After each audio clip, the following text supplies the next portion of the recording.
Hello students, welcome to Educate. We are going to continue with this chapter number 10 of class 12 physics, the wave optics. In previous chapter, we have studied some basics. Now we are going to continue from there where I left last time. So let's consider this question. Two plane monochromatic waves propagating in the same direction with amplitude A and 2A and differing by phase angle pi by 3 radian. Superpose, calculate the amplitude of resulting wave.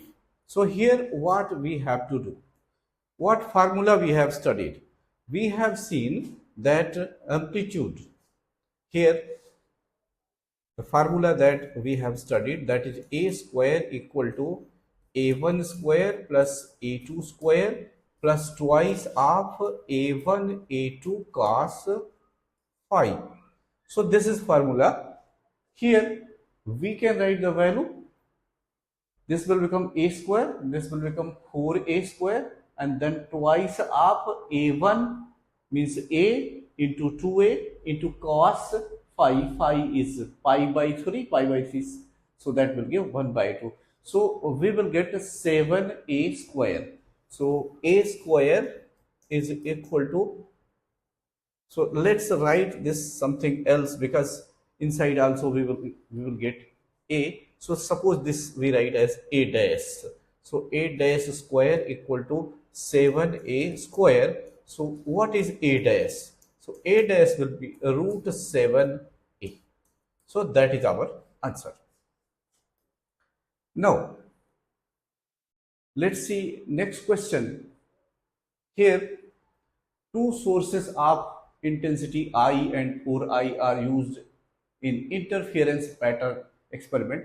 In interference experiment, find the intensity at points where the waves from two sources superpose with a phase difference 0, then pi by 2, then pi. So again, same concept we are going to make use, as you have seen that I equal to I1 plus I2 plus twice of root of I1 I2 times cos phi. Right. Here I1 is given as I, I2 is given as 4I, and in place of I, let's write it I dash. So that will be better. So we can write I1 as I, I2 as 4I, twice of I into 4I times cos of. In first case, it is given 0 and cos 0 is 1. So on evaluation, we will get 9I, right? Then second case, when pi is given as pi by 2. So if you write pi by 2 over here, this term will become 0. Then I1 plus I2 will be left. So that will give how much? So that will give 5I, right? And in next case here, pi is the phase. If you write pi over here, cos pi is minus 1. So this value will reduce. So we will get just I, right? So up to here, I think you have fully understood. Now, question number 10. So here, Young double slit experiment. The intensity of light at a point on the screen where the path difference is lambda is k units. Find the intensity at a point where the path difference is lambda y4, lambda y3, lambda y2. So this thing we will study after doing the very basic things. So let's see the expression for fringe width. How to find fringe width in Young double slit experiment. So this is basic source. Here two slits are created, right? And this is the point where intensity is to be measured. So this light ray is reaching here, this light ray is reaching here. So here, if we draw perpendicular from here, so what do you observe? Just 1 second. Okay, so here path difference we have to find out. So path difference can be found in two ways. So let's consider that. So here separation between screen and these slits is capital D, and this is midpoint of the screen, and the point P is at distance x, and you know that slit differs by d, means separation between slits is d. So from this point this distance will be d by 2, and from this point this distance will also be d by 2, because this is d. So here we can find the path difference, means S1P and S2P. S2P minus S1P is our concern, how to find it. So here Pythagoras theorem can be easily applied. This angle is 90°. Since this distance is x and this is d by 2, so this distance will be x minus d by 2. Similarly, from here if you find the distance, so this will be equal to x plus d by 2, right? X plus d by 2. And then we can apply Pythagoras theorem, because S2P is hypotenuse, this is base, this is perpendicular, and here same thing can be done.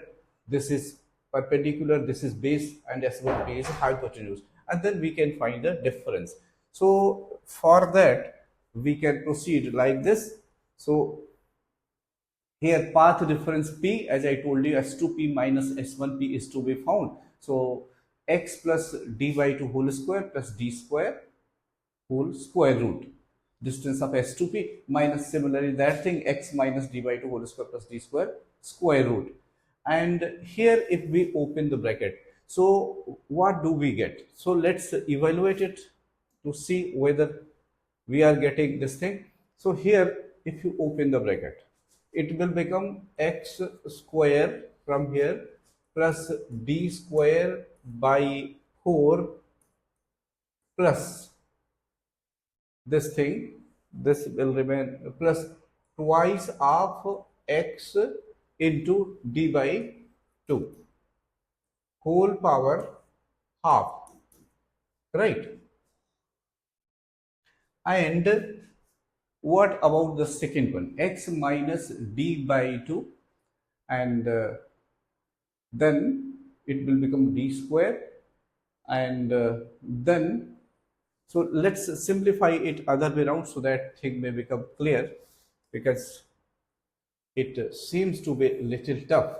So here there is no toughness, don't worry, we can easily evaluate. So let's find out what is S2P. S2P is equal to, from here this is, from here this is x, this is d by 2, so x plus d by 2 whole square plus d square, right? So do one thing, here put square root or just half, and we can take out this d term, d square outside, then we can write 1 plus x plus d by 2 whole square divided by capital D power half, right? So further here we can apply binomial theorem. If you remember, 1 plus x power n, this gives 1 plus nx approximately. So this, if we simplify, here half power will make a ds, this d, and then 1 plus this will become, here if we apply half power, 1 by 2 of capital D, then x plus d by 2 whole square, right? Similarly for second one we can apply, and in that case here we will get, let's see how, S2P we have evaluated, now we are going to evaluate S1P. So S1P will be how much? S1P will be equal to, you can say this x minus d by 2 whole square and plus this d square, and then we can evaluate that way and then we find the difference. But there is another way also to solve it, because here it seems to be little difficult. So other way around we can apply. So let's see how. So to solve it other way around, the simple method that we can adopt. So we just do like this. We find S1.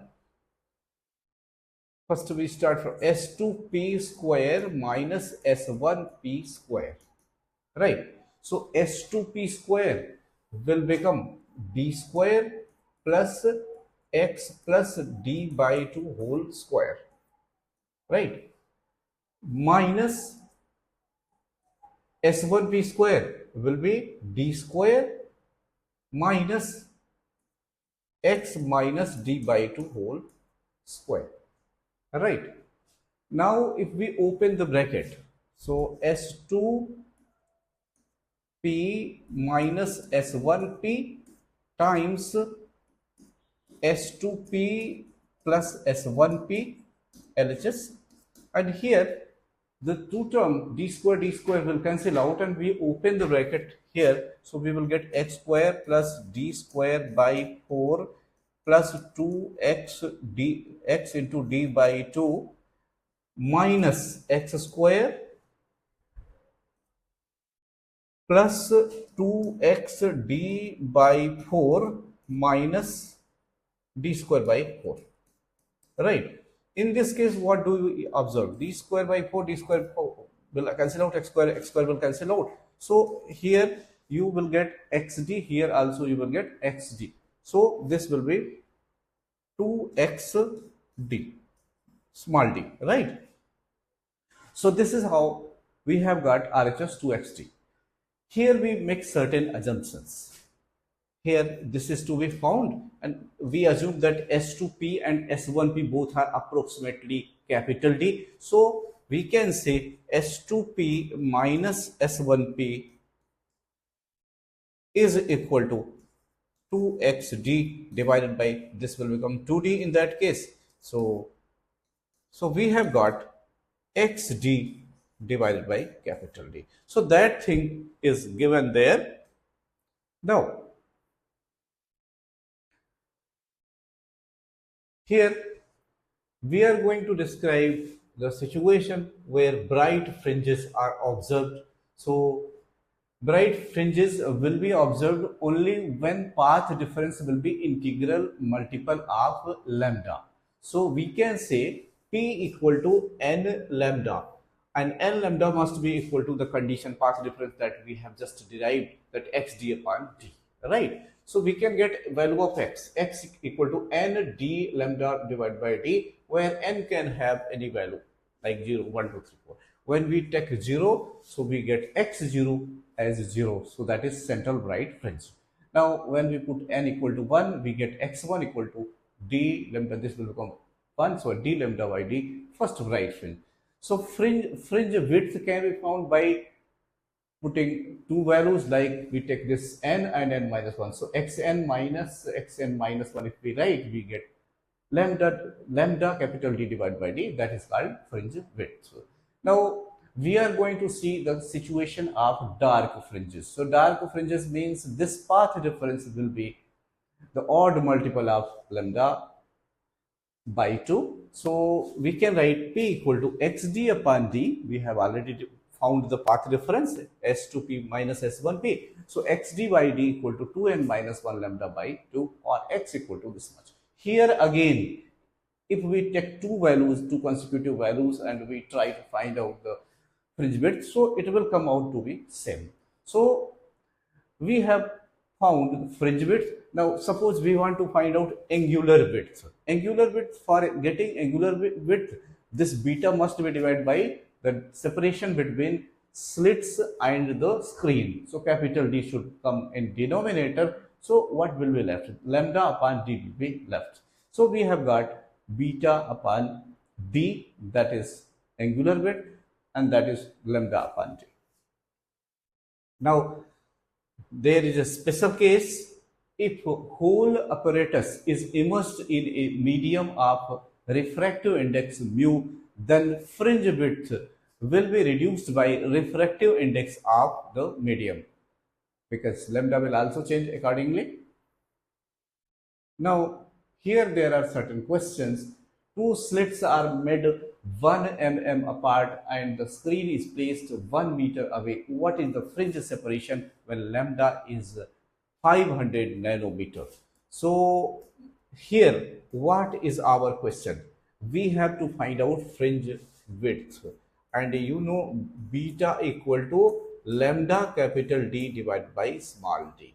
You need lambda. So lambda is given as 500 nanometer and D is separation between the slits and the screen, that is 1 meter. So you can write here 1 meter, and the small d is separation between the two slits, that is 1 millimeter. So you can put these values here, and hence you will get beta equal to 0.5 millimeter. Correct? Now, let's see next question. In Young's double slit experiment, the slits are at distance 0.28 millimeter and the screen is 1.4 meter away. The distance between the central bright and fourth bright fringe is measured to be 1.2 meter. Find lambda. So here question is clear. They are saying that suppose we draw this type of picture. These are positions of bright fringes. So here question says in Young double slit experiment, the distance between, here slit distance small d is given, small d is 0.28 and screen capital D is also given 1.4 meter, and here we have to find out wavelength lambda. So we put question mark, and some more information is given, whether that is beta or multiple of beta. Let's see what it is given. So from here, what do you observe? The distance between the central bright. So this is central bright. From here, the distance between the central bright and fourth bright. This is first bright, second bright, third bright, and then there will be fourth bright. So this distance is 1 beta, then another beta, then another beta, then another beta. So this is equal to 4 beta. This 1.2 meter is equal to 4 beta. So what is beta? Beta will be, we can write 1.2 divided by 4. And this is not in a meter, this will be in millimeter. So you can write into 10 to the power minus 3. Right. So you have got beta, and now you have formula, you know very well. Beta is given by lambda d upon d, or lambda equal to, from here, beta d divided by capital D. Now we can put the values. So after putting the values, we will get the value of lambda, and that will come out to be 600 nanometer. Now,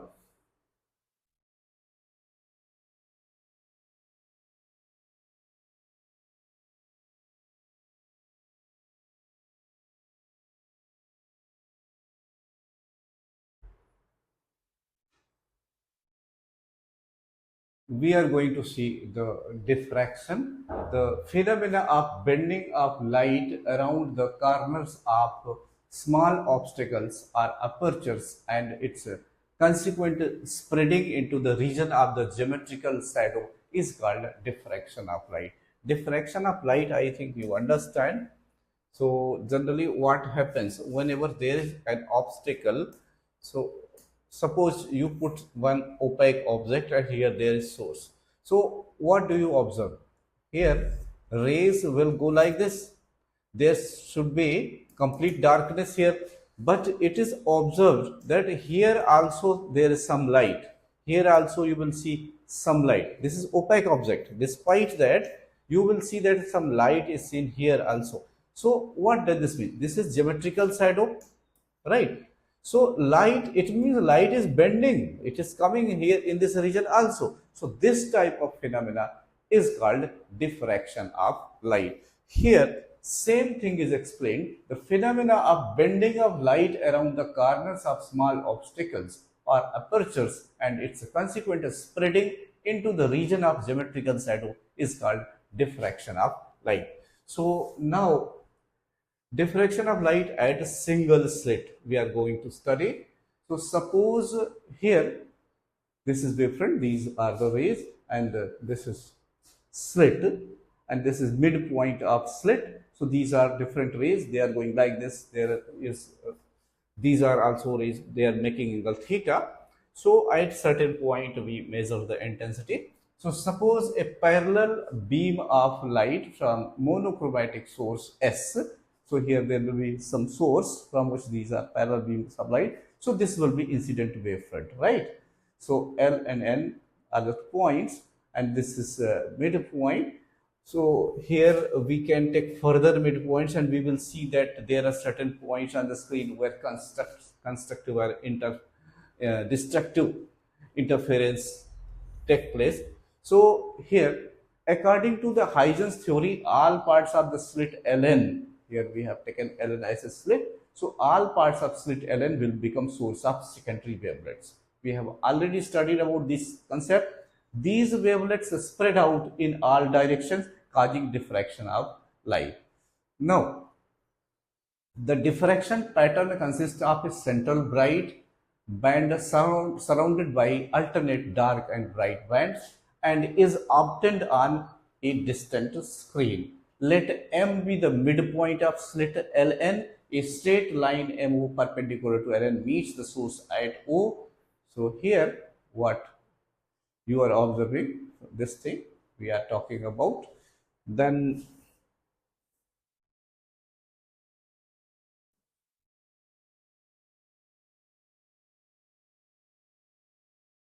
now we have to find intensity at point P on the screen. The rays LP, MP and NP are parallel and they make angle theta as shown, you have seen in the diagram. So there are certain conditions for central maximum and minimum. So at the central point O, the secondary wavelets from two halves Ln and Mn. So we are talking about this position, and as we have seen that here